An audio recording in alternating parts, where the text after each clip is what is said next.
So, hello everyone and welcome.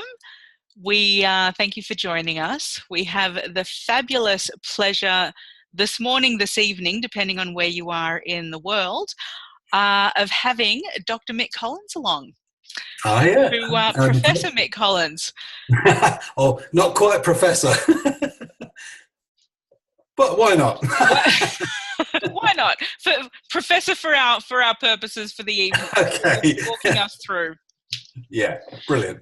Yes. So, Mick Collins. Mick, thank you for joining us so much. And for the rest of the folks watching in, I had the wonderful pleasure of meeting Mick via the wonderful interwebs whilst I was doing my research. And I came across one of Mick's books and some of his articles that was talking about how we as evolving creatures are intimately intertwined with the planet, how our growth and the planet's growth are connected. And Mick has written another book recently called The Visionary Spirit, which we're going to be discussing in our conversation today, bringing in those themes. So before we dive in too much more deeply, Mick, would you like to say a little bit to help people know more about you? Great. Yeah, thanks, Nicole. Let's say I'm retired, but working like 100%. I was a university lecturer before I retired. 2015, I left the university in the Faculty of Medicine and Health Sciences at the University of East Anglia. I was there for 10 years. Before that, I worked as an occupational therapist in acute admissions in mental health and psychological therapies. I'd done a long training in process-oriented psychology under the auspices of Arnie and Amy Mindell. Did that for about 9 years. I didn't qualify. I kind of left the training. Life just happened. It was, but I'm still very connected to that way of working. And before that, I lived in a Buddhist monastery. Oh, I was a truck driver. Lived in a Buddhist monastery where I had an awakening that took me onto this path, actually. So it's how I became a therapist and why I got interested in spirituality and awakening in a big way. That was I went in 1983, had the experience in 1986, a big Kundalini experience. Blew me off the planet, and then I had to try and catch up. Still catching up, which is the way it is. And yeah, before that, I'd been in the infantry. I'd been traveling for many years across the world, other cultures in your wonderful country, Australia, all the way across Asia and parts of North Africa and Scandinavia, etc. Had a great time, but, something was calling, so I ended up in the monastery. So there's a potted history, and I now work as I guess I'd call it a holistic coach, but I look at human transformation and what is trying to come forth for people, bearing in mind all the things that we share an interest in. So a that's man the of stuff. many hats, Mick. Yeah, Many. I think 3 lifetimes in one. It sounds it or more. That's incredible, and there's so many deep dives I would love to go into in your story. As you're speaking, actually, I remember when I was reading your first book, there was part of your story in the beginning there. It was tied in, and I remember thinking at the time, wow, wow, both outer and inner world. Yes, yes. Yes, Yeah. yeah. And the thing that interests me is when we're doing this work, it can, if you put a bit of biography in there, it sounds like you're trying to, pump yourself up or be something. For me, it's quite the opposite. I find it really difficult sharing that stuff, and I always have done. But I realize that actually, if I don't, I'm colluding with something that isn't really helpful, which is silence. And it means, well, I've got through it. Well, I hope they get on okay. Actually, if we tell our stories and share this stuff and the difficulties and the problems with it, we're doing a bit of public service and really opening up to the community to say, hey, this is our journey. This is our human story, evolutionary wise. I agree completely. And I find it really helps contextualize the work.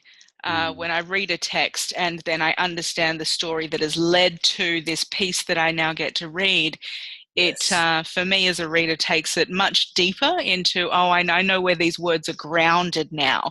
And so when this person talks about this, this way of thinking, or, uses this terminology, it really comes from experience and having known personally, which is so important in then digesting those words. Absolutely. And I think this is, for me, a really good starting point, because if I think that what took me into being a health professional was, I've got through something here which was debilitating. And before Stan Groff had written his book, there was very few reference points for it. And I thought, come through that. So then when I trained to be a therapist, I kept that real quiet, because it was a culture there. When I was working as a therapist, the emphasis was very much on the decade of the brain.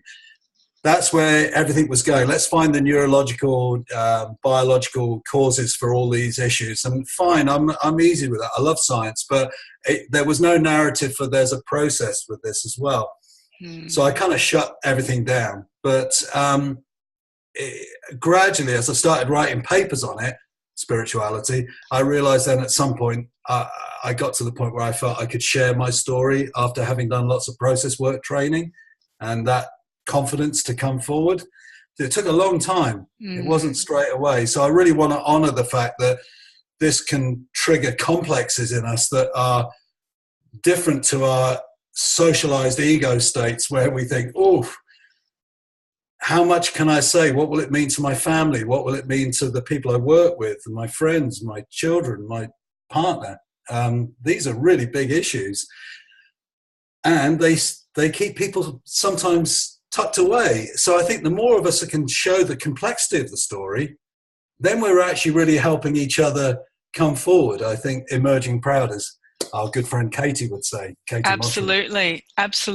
And I think the people drawn to watching a video like this interview, who are notes experiencers, those who have had these non-ordinary transcendent experiences, that integration piece, the what happens after the experience is so key. And this conversation that can take decades in one's life. There's the event, or perhaps a series of events, and then there is the, how do I speak with my loved ones?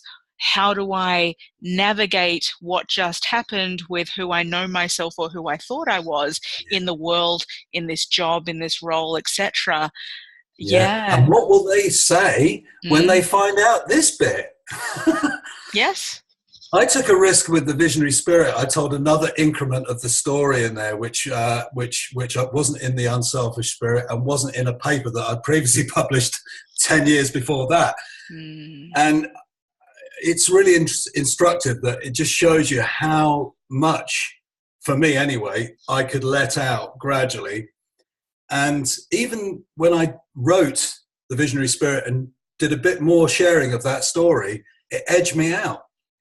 And, I still get edged out by that ego self encounter, that my sort of like, okay, here I am today, I'm working on this. I know there's a bigger self representation for this story. Individuation, wholeness, interconnectivity, call it what you will. But can I tell this next bit? What will it mean to the communities I belong with? And what will it mean? So I had to tell my daughter a little bit that she didn't know. Mind you, I didn't have to tell my wife, because when we first met, the first thing I did was say, well, a few years ago, I went through a big spiritual crisis, and this is what happened. So you need to make sure that you're happy being with somebody that's been in that. So she said, that's great, no problem. Let's walk on the aisle then. So that was like in the first week that we met, I just thought, I'm going to bring it out. Yeah.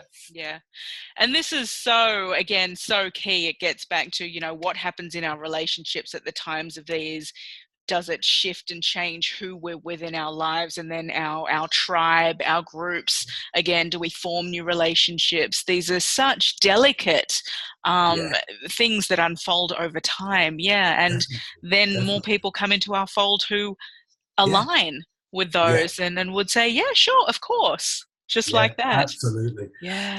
And for me, it comes down to the point where there's a point I'm at now that, well, and it wasn't always like this.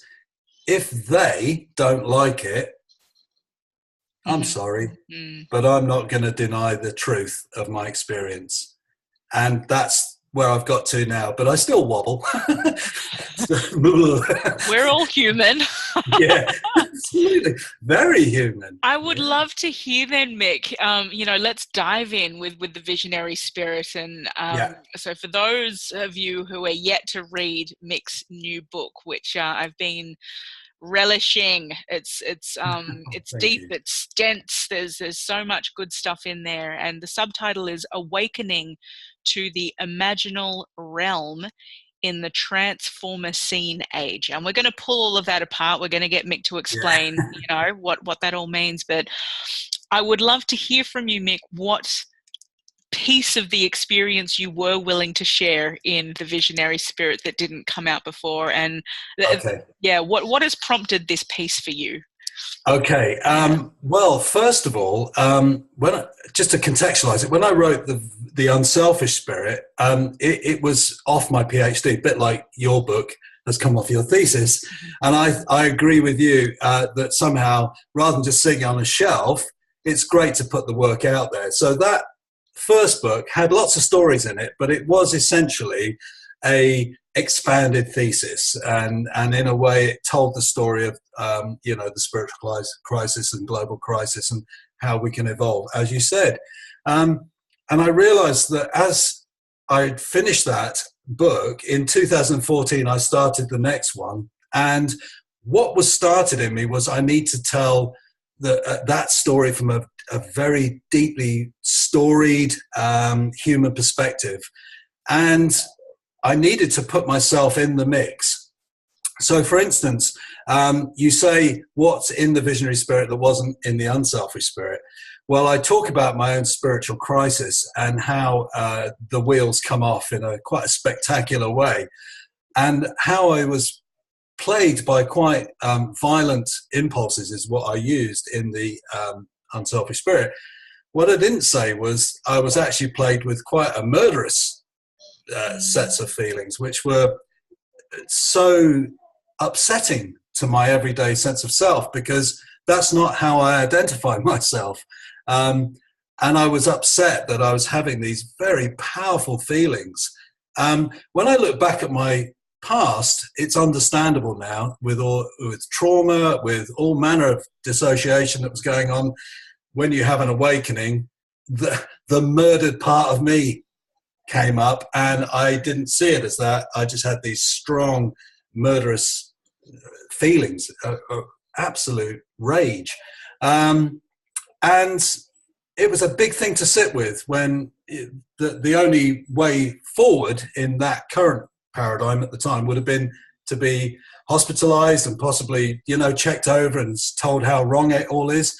But I was lucky that I met a psychologist who had a different view of that. He'd worked with Krishnamurti, and he said, and I told him everything, and he said, well, I think you're in the midst of a transformation, and do you think you can manage it?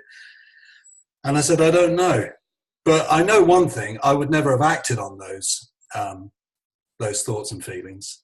I would have taken myself out rather than do something to others. That's how I would have dealt with it, and I was prepared to do that.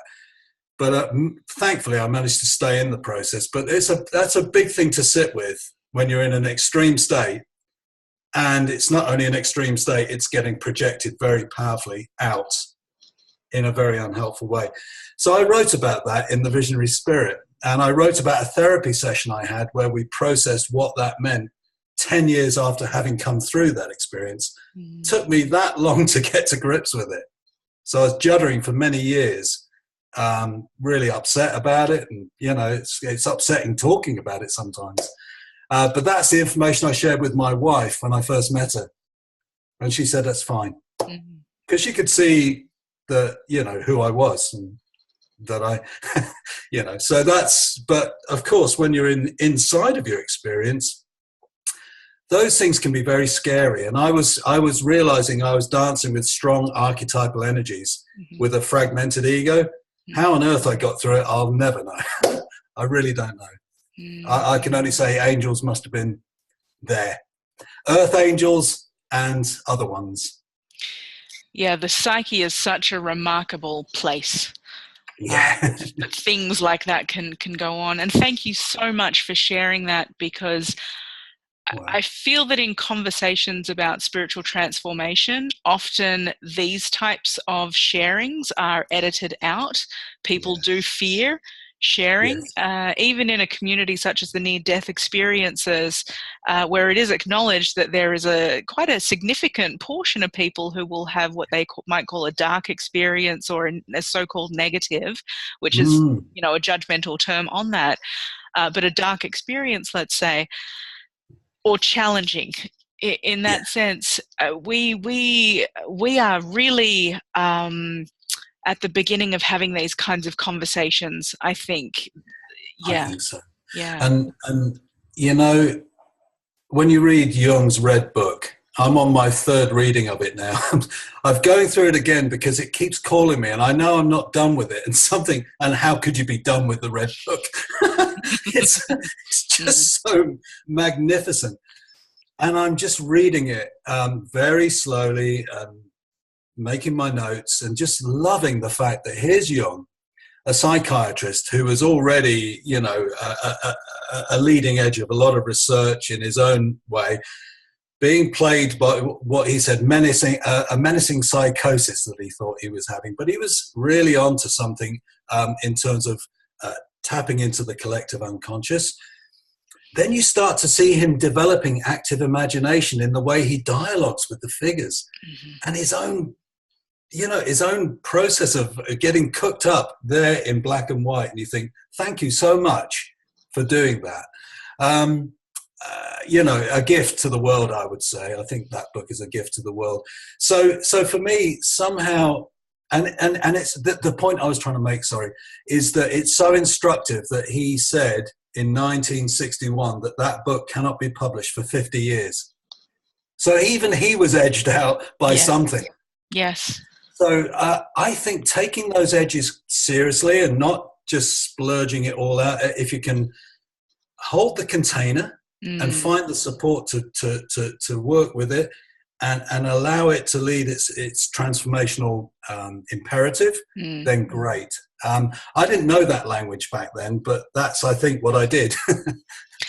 And the imaginal space, the imaginal realm that you speak of, you know, and you really go beautifully into Jung's work there, in terms of how does one hold that space, for that unfolding. You know, you dive in beautifully. Yeah. Thank you. And somehow the encounter, I love that word, because it often sounds like something difficult, but I see encounter as something beautiful, that we're encountering another threshold of life, or another domain, and you know, the imaginal being all of these wonderful dreams, big dreams, synchronicities, hunches, angelic invitations coming into our life, and then just being able to work with these as they're unfolding. You know, and we might get cooked up along the way. Our own shadows come up, our own difficulties come up. So I'm quite excited by that work. Absolutely. And as you acknowledge in the visionary spirit too, you reference often Indigenous societies who understand these processes, who understand and have a place within them and within ritual and ceremony to honor the space that is needed for these different forces, these archetypal forces that are a part of who we are collectively. Absolutely. And the idea that somehow we, I mean, I know I love science. I worked in a science faculty for many years, and I love research. I think it's brilliant. But when research is being used to say, well, this is reality and that isn't reality, I start to feel a little bit upset with that dialogue. And part of writing The Visionary Spirit was saying, no, I really love what you're doing and I love your research, but please don't marginalize this, because you are, when you do that, you're siding with the idea that I am an aberration. I am some sort of, that these experiences aren't part of being a human. So, be careful when you say this is reality and this isn't.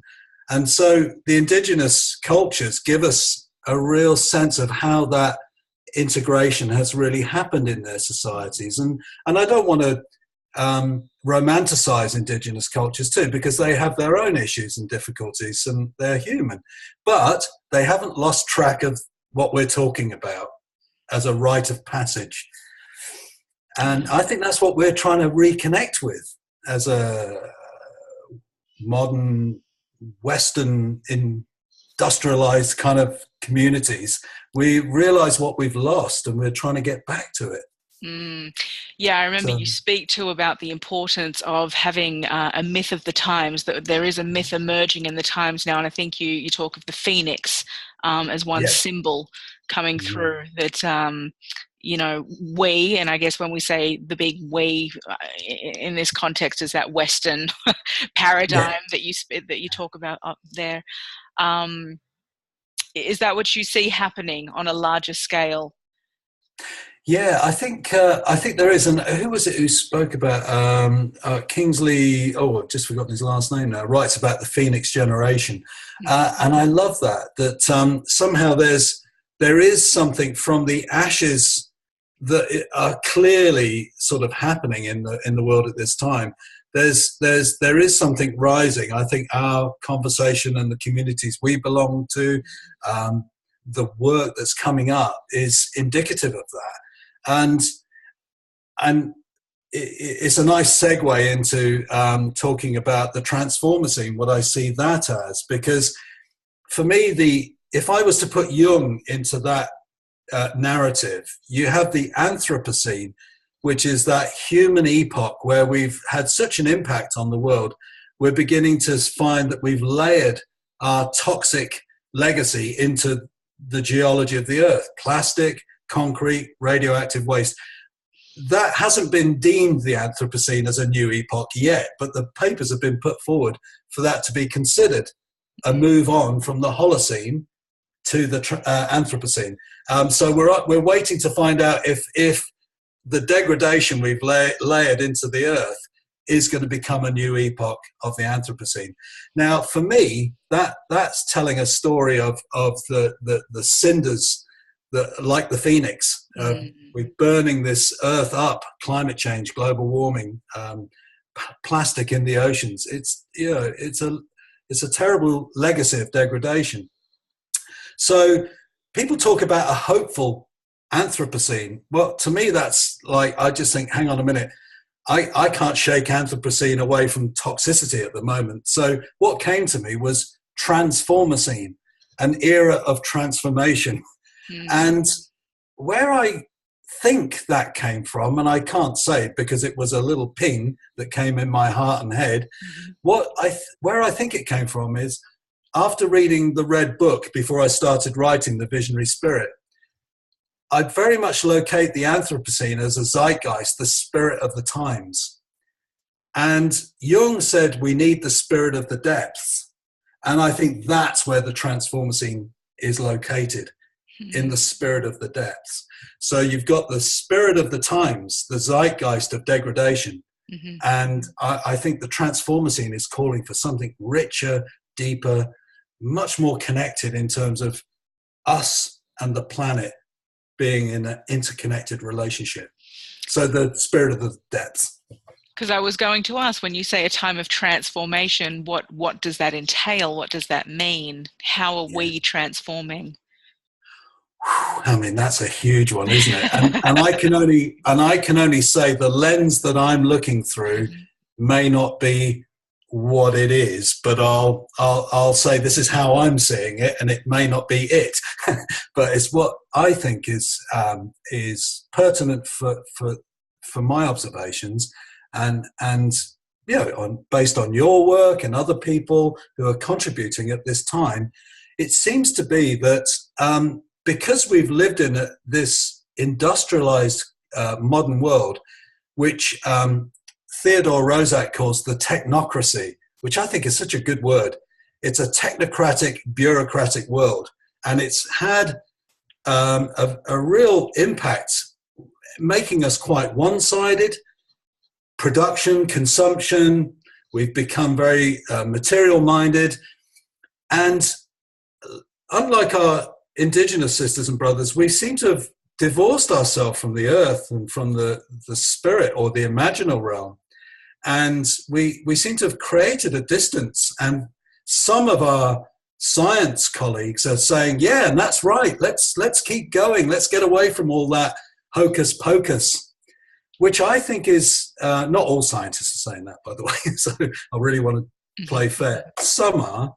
The trouble is, if we start to look for evidence for what reality is, as not this, but more factual information, then I think we're really creating a bigger dissociation.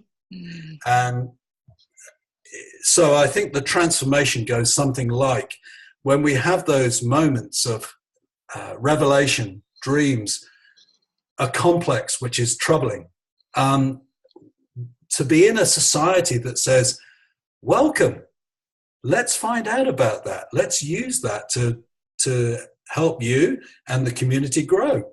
That's what I would love to see. So for transformation for me would be about getting back to that real depth of psyche, and in the knowledge that we are connected ecologically, spiritually, socially, psychologically, and cosmologically throughout. So it'd be getting back. There's a quote here I'm going to read from the book, Mick, that really, it struck me. I guess it summarizes a lot of what you're saying there. Throughout the book, I show how non-ordinary realities and supernatural occurrences are part of a greater natural order, yes. revealing how our species thrives when we live with a better connection to a living mystery and wholeness. Yeah, it sounds quite good, doesn't it? It sure does. Actually, I've never heard that read back to it. I think, oh yeah, I quite like that. Yeah, well, I like it because I believe it. It's not, but no, thank you for sharing that. Yes, and I love the fact that in the world, let's call the imaginal realm, something where the supernatural exists, where if you have an idea of God or the goddesses or the great spirit or the angels and the daemons, I believe in that realm, and nothing's going to convince me otherwise, because I've had experiences which have just been outside of the consensus that we live in, that's in the mainstream. So those non-ordinary experiences, which I know you know very well because of your research, we're sort of on the same page there. And supernatural occurrences, I think, why not? So if I have an experience that takes me deep within, and I feel a sense of resonance to some life force, vitality, which wakens my heart, and then I have a synchronicity that day that just powerfully resonates with what is in my heart because of that non-ordinary transformative experience that happened. I know that that is a universe that is benign and connected and really seeking to flower and flourish. And that's a worldview that I say yes. And whether that synchronicity came from God or the Great Spirit or was designed by the goddess who wants us to connect to the earth, I'm with it. And I'm going to say yes that, and I would have that conversation anywhere, anytime, in any university. And I would not feel any sort of beholden to some sort of scientism that says you can't think that because it's not true. I would say, prove it. I can tell you my experiences, which are, what I need to confirm. And I love that you talk about these as natural. Yeah. This is a natural part of who we are as humans and our potential, and something that we can tap into. Yeah. It's totally natural. We talk about natural science and investigation. Now, your work, I would say, is natural science. You are discovering and finding out from all the people that you've synthesized these three domains, which we put in these umbrella terms, spiritual emergence, and you've done this lovely synthesis of work and looking at the nuances and what that means to people and how it's taken them forward. That's science to me. It's a kind of an inquiry. It's an investigation into phenomena. Similarly, with the Tibetan monks that have these experiences of Gutumo, the inner fire, and their metabolic rate goes up and they can dry wet sheets on their naked bodies at altitude, which would normally put me and you into hypothermia. Science. But what's going on there? What's happening? And I think good scientists are not frightened to ask those questions. And I don't want to say the others are bad scientists, but yeah, I think it's about good questions, maybe. Yes, yes. Yeah. And even having the lenses to see differently what is already in front of us. yeah, absolutely. Yeah. And thinking, I don't know, just popping into my head, and I share some of these stories in the book, but Shri Ramanujan, who was that great Indian mathematician who was given equations by the goddess Lakshmi Namagiri.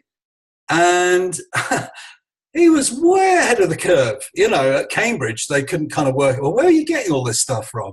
Then they sat down for years getting the proofs of what that meant. So you had to show the workings.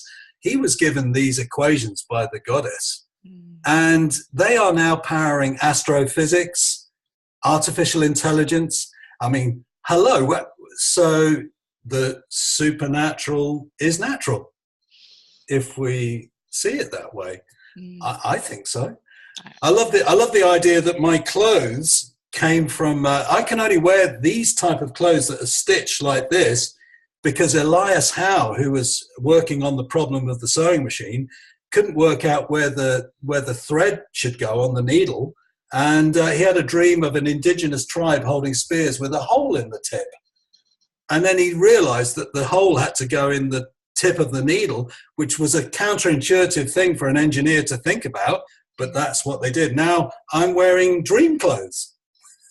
And so many of these wonderful inventions that we continue on with come through those ahas, the imaginal realm, tapping into these spaces that are not part of our ordinary functioning in the world. Yeah, and I love one of the things that you do in the book, Mick, is very practically as well help people tap into, access, encourage people in practical ways to work with and play with and explore the imaginal realms for themselves, so that these pieces of wisdom can be brought in more to the everyday world. Yeah. So in the exercises, you mean, at the back, yes, at the end of each chapter. Yeah. I put the exercises there like I did in the Unselfish Spirit, because I think otherwise it's like, am I just writing something to try and convince you? And I'm not. I'm saying, hey, here's what I'm finding. That seems to resonate for me. It may or may not for you. Here's an exercise. Check it out for yourself. See what happens. And and for some, they won't want to go there. Some people just like information, which is fine. Other people want a bit more experience. Great. So I think a book that blends different types of ways of knowing and experiencing is important, as is telling stories of others' experiences, which I'm quite keen on. Yes, because absolutely. then telling their story. So whenever anyone tells a story, as in the book, there are lots of examples of people I've worked with. I narrate the story, but I give the story to them in a very qualitative way and say, you tell it as that. That's how I narrate the story, you put in what you feel relevant, and they do. So Mick, how, let's say someone's engaging the Imaginal Realm, they're going forward, people who are listening to this, people who have read the book, folks who are keen, what are some pieces that you would offer someone who's taking a deep dive into the Imaginal Realm, perhaps things to watch out for, things to know about? I think that's a really good question. Because, it's like anything. The London Underground is an interesting map, but it bears no resemblance to what's going on under London. It's a neat formulation of lines and circles and trajectories, but it gives us an idea of that there is at least an A to B with some stop-offs and connecting points.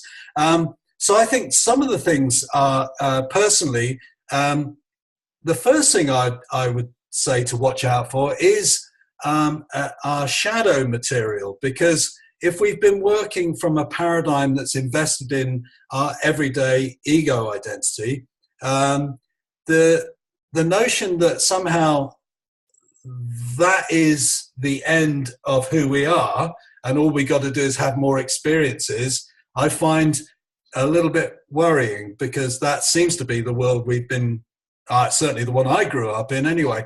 It's never been my experience. I get taken off into all sorts of places.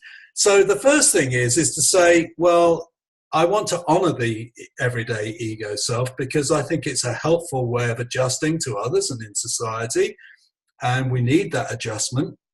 However, when we take a little step into more depth of the psyche and go and follow a dream or a body experience or a relational conflict, even something that might be trying to wake us up, we can touch the shadow. And so I think somehow the first thing I would say is that's a natural part of what the modern psyche has created, because we've been so one-sided and we have this shadow experience. The first thing is, don't panic if you meet the shadow. And Jung was very big on that. Don't panic, but learn to try and see what the message is. Now, I had a very shocking shadow experience because it all came up at once and it was a overwhelming experience. So I had to really dig deep to just get through that. And yes, it might be like that, in which case I'd say find a good coach or transpersonal therapist or Jungian-inspired therapist who could really help you hold that story, because the shadow is not bad. It's just what's been left out of our story. And somehow when we go into that shadow material, we find then the thing that might be pushing on us in a bit of an intrusive way somehow is energetically alive for different purposes once we access the energy. So brilliant. So if I was to track the thing that was murderous in me, I actually have a huge amount of, and it was in the book, it came as a serpent with its real powerful energy and for transformation. So I look at the symbols then. So some of the symbols that come up is the next point, the shadow, the symbolic references. So for me, the serpent is very well described in the book as a part of the sacred feminine. It's a feminine sort of symbol of transformation. And it also belonged to the cult of Asclepius and Apollo, the healers. So it's got a great tradition. Yes. So healing. So finding out about the symbols that are alive within us. We've had the shadow, but then we get opened up to some of the symbolic references and to accept that these are trying to help us tell a story of growth. So that's what I'd say are two really important ones for me.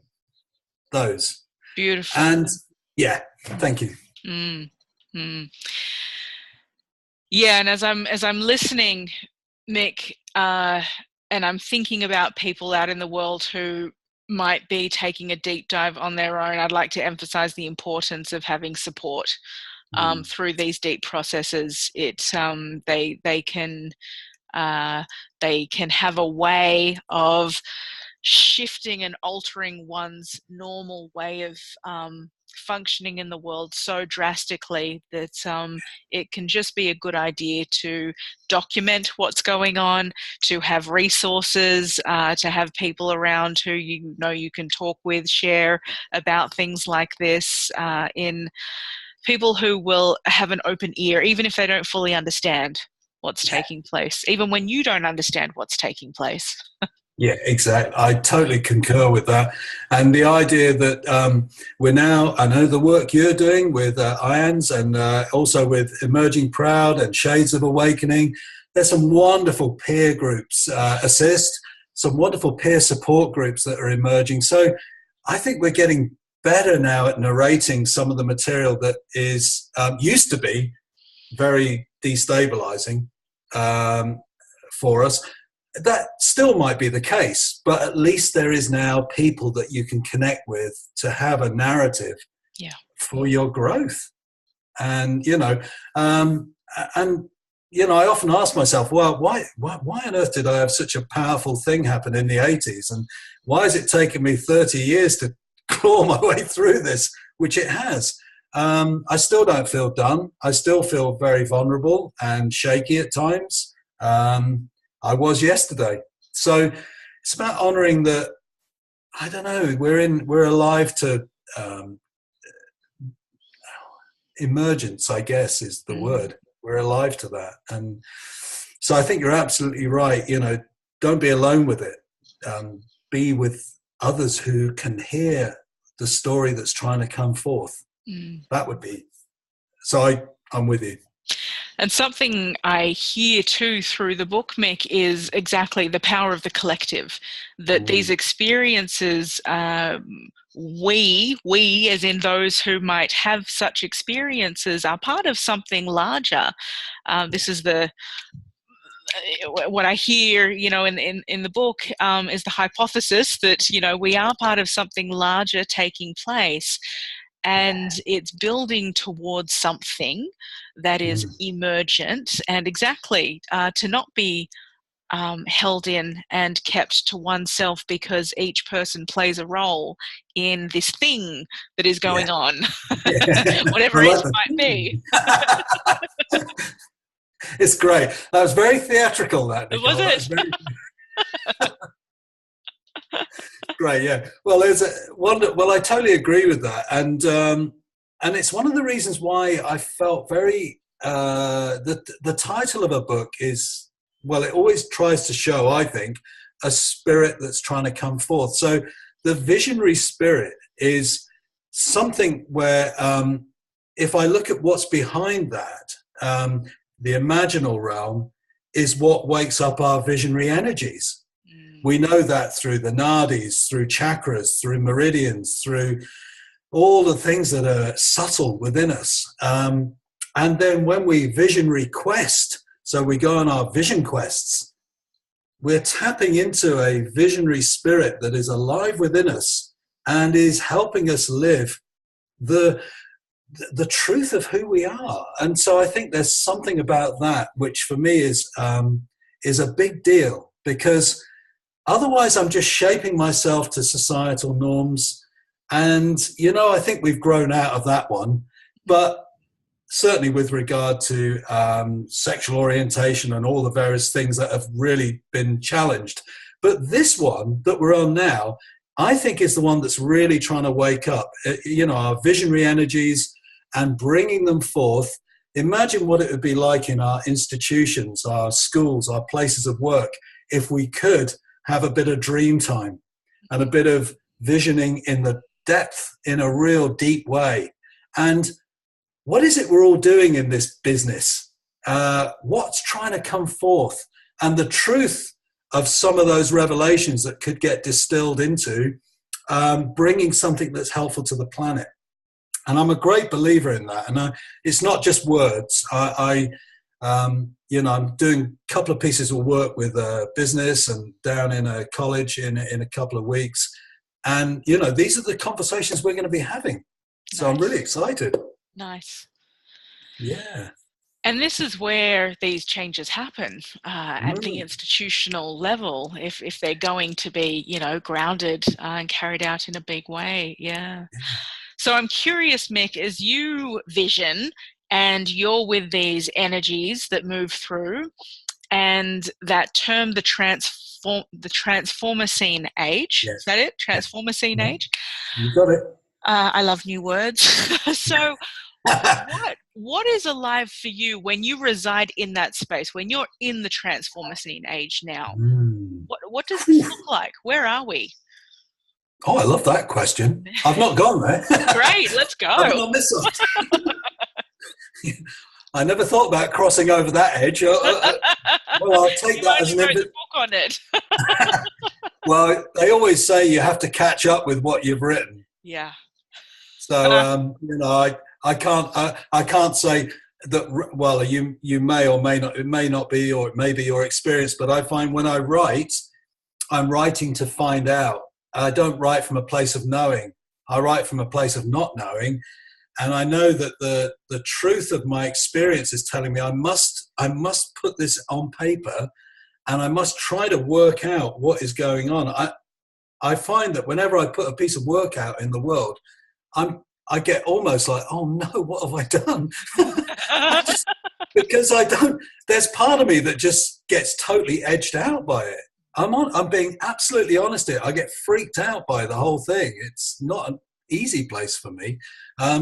So if I go to your question, which I haven't done, it's a great question. If I go over the other side and feel into that, it would straight away. I get a strong feeling in my stomach, in my heart, that says, if I was working in an institution, that I would want to bring forth intuitions that I was having, or synchronicities that were important to me.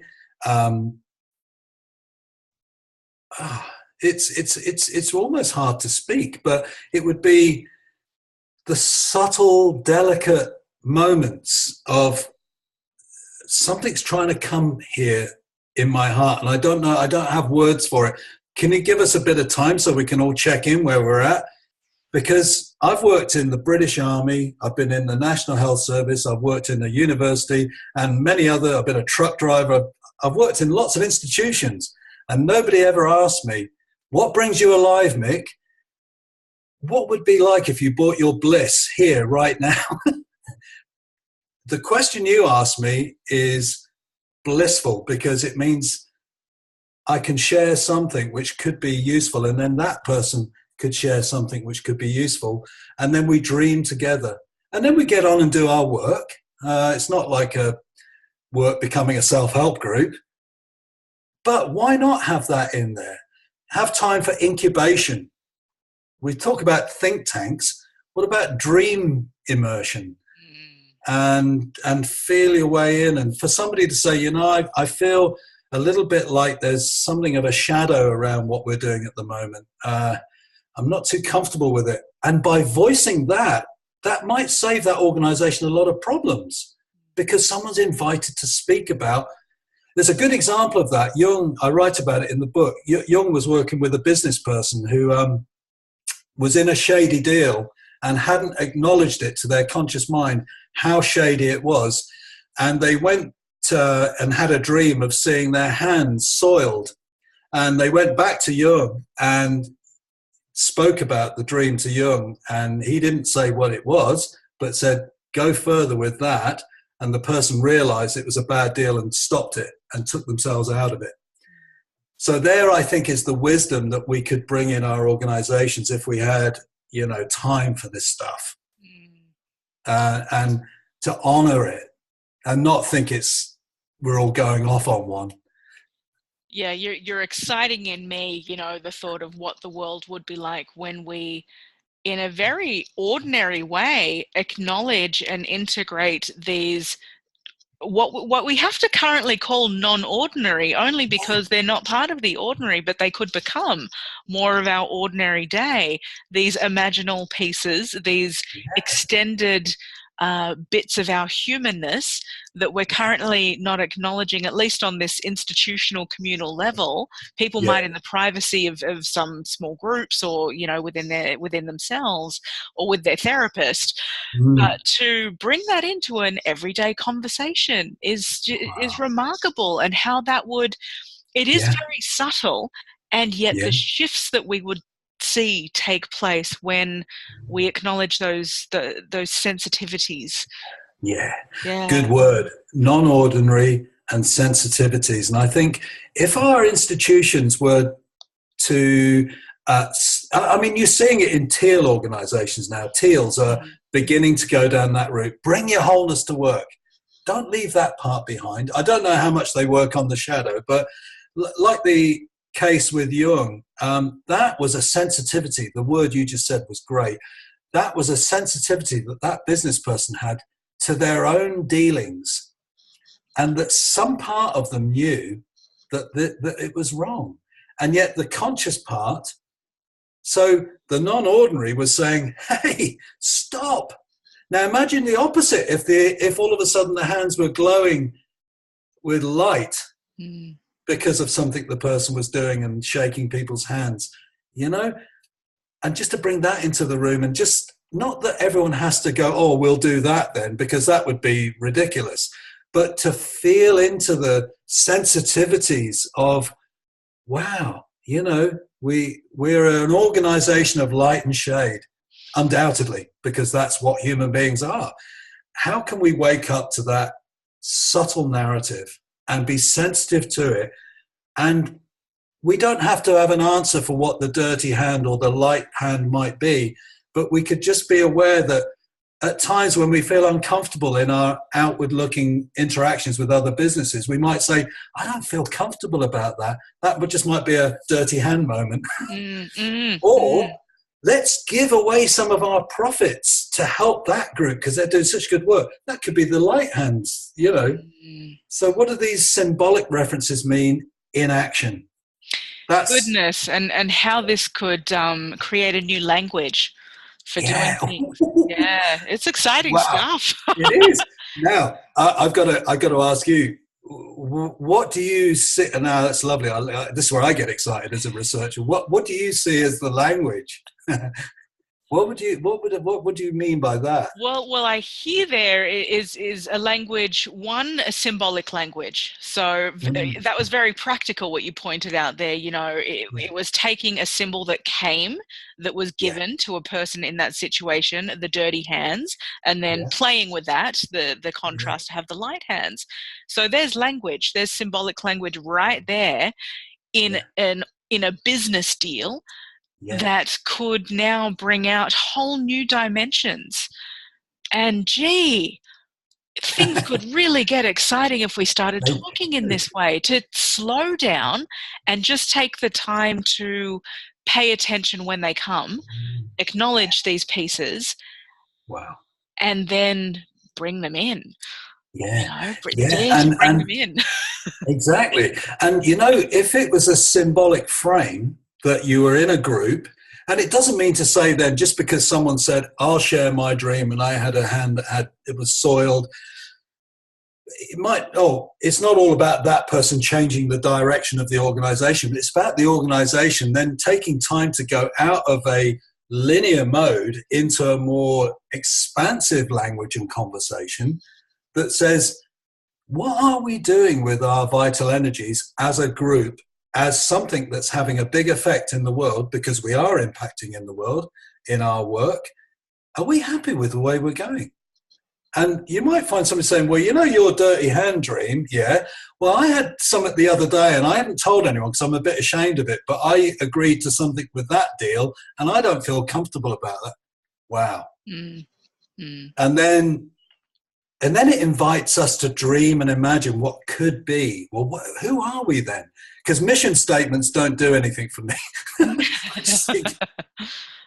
So, it's a bit like, what's the truth that's going on under the mission statement? That's what I'd be interested in. What's really coming forth? So the non-ordinary work that you are very connected to, that I'm connected to, I think has a real place in our places of work. Mm. Deep narratives.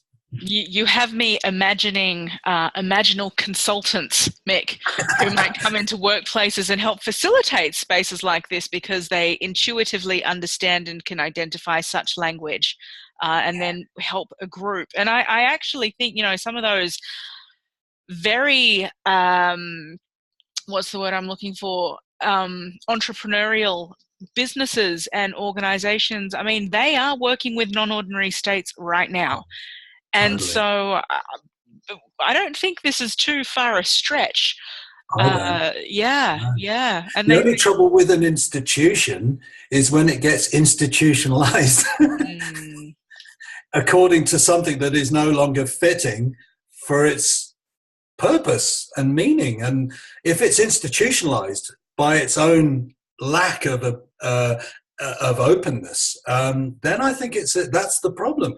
I think actually an institution that could be really open to your intuition sounds like a rap. Yeah. And those things. Yeah, I could have gone off on a rap there. I think that would have been those institutions that's open to their intuition. Yeah. I can't rap. I stop. But I mean, I could hear the rap in it. That creative sort of. But I think something about and not being shy to share these parts of ourselves and to feel what they mean to each other as a growing organism, as an institution. It has a life, and that's the teal message. This thing has a life. So how are we alive in it? What brings us alive in it? You said, what would it look like for me on the other side? And I've just answered my question there. How alive I am to those visionary energies, vision quests, and visionary spirits. That would be it for me. I'd be alive to that and feel welcomed to speak. I look forward to that day, which in many ways is here. It's here. I guess we're creating it as we go. Yeah. We are. Yeah. If I'm very excited. Then how? Yeah. Well, I'm very excited by the idea that you said you could imagine having a consultancy of that Imaginal. And when you said that, I was like, oh, wow. That resonated with me. Get busy training, Mick. There's work to be done yet. There is. So Mick, what is if there was one, I mean there's probably many, but what is one thing you would love people to walk away with on reading this book? Wow. The Visionary Spirit. I think there's lots of, it's a book that's quite expansive, I think, in its scope. It covers a lot of ground. It honors traditions that have been kept to one side, which are now not only trying to, but are re-emerging: the sacred feminine, the indigenous wisdom, the realm of the angelic and the daemonic, daemon being spirit guide, the realm of dreams. And I think the one thing, honoring all of those traditions and trajectories of the Imaginal, the one thing that I would hope people would take away from the book, I give credence to a Native American story of the Warriors of the Rainbow. And it's a story that talks about a world that's in crisis, and the Warriors of the Rainbow come back and help humanity connect with nature and heal and grow. And in some ways, I sort of think if the book does anything, is can we help prepare the ground for that connection? Whoever the Rainbow Warriors are, the Warriors of the Rainbow, whoever they are, for me, they're spirit guides and the angelic, which can be very useful to us, as well as our own connection to the Imaginal.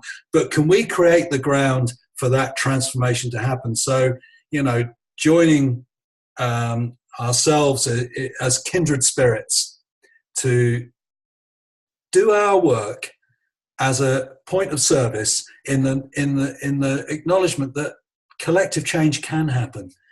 That's what I would hope the book offers. in some way. So the last chat, the afterword, is the Rainbow Warriors. I finish on that myth, and I want to honour the Indigenous stories because they've been used and misused. And in the book, I pay homage to that tradition and say, as it's a global story, I feel I can talk about that story in with respect and honour that tradition because it's talking about the world. And I hope we can play our part in honouring those traditions by creating the conditions. So it's very much a hopeful message of very much. It's engaged action. Yeah, absolutely. So one of the things that I talk about in the book is Jung came up with the term active imagination. And if we tap into the imaginal and our true sense of what we can bring forward as a growth and development, I talk about imaginative action, active imagination, imaginative action.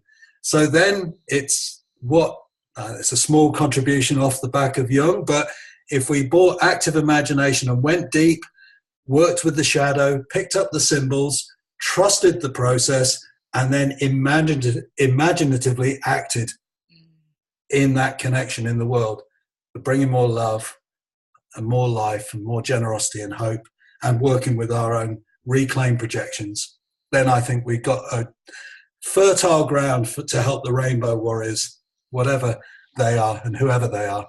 I love that, Mick. I really love that message. And as you're talking, I realized today I've had the phrase has been going on and on in my head, live your vision. Oh. And I saw a rainbow today. Wow. And so as I'm listening to you, I thought, I was being worked on for our interview. This was the preparation was taking place for this. It's that's amazing. Summarizes what we're talking about here. Well, thank you for saying that, because that is beautiful. Your inner connection and then that sort of rainbow in the outer world. That beautiful, beautiful. Wow, that's a moment. Play. Mick, what a pleasure. Thank you those who have watched through, and I thoroughly encourage you to go out and grab a copy of Mick's book, The Visionary Spirit.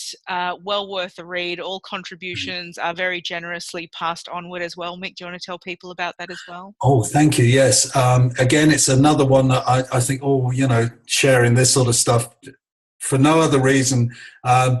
The Unselfish Spirit and the Visionary Spirit, all of the royalties from the publisher I'm giving to Mary's Meals, which is a charity that feeds starving children in Africa. But rather than just feeding them, the meals are given in schools, because the children jump out of schools to try and help the families, but then they get no education and no food. So the meal is given in the school. So it means they get an education, and then they can break the poverty cycle and be fed, and then they can give back to their communities, and that's working. It's a great method. So I've been supporting them with the last book, and I'm going to do it with this book as well. So if you get it, that's where the proceeds are going. Beautiful. It keeps giving in so many ways. Yeah. That's the idea. And I mean, I could make a case and say, since I've retired and I'm on a limited pension, but there is another part of me thinking I've got enough. We've got enough. I'm not hungry. I've got clothes. I've got a cup of tea. I can pay my bills. All right, that's enough. And so I want to give that money to really help those communities in ways that have not got the privileges that I have. So, and I really want to thank Mary's Meals for the work they do, because they don't take a cut of that money. Everything that they can goes to the children and those communities. They're amazing people. Wonderful. Wonderful. Bless you, Mick, and the work you do. Thank you for taking the time to write the book, to share it, read it, people, share it widely, go get active with the visions in the, what was it? Imaginatively active. Or being active imagination from Jung, and then being imaginary action.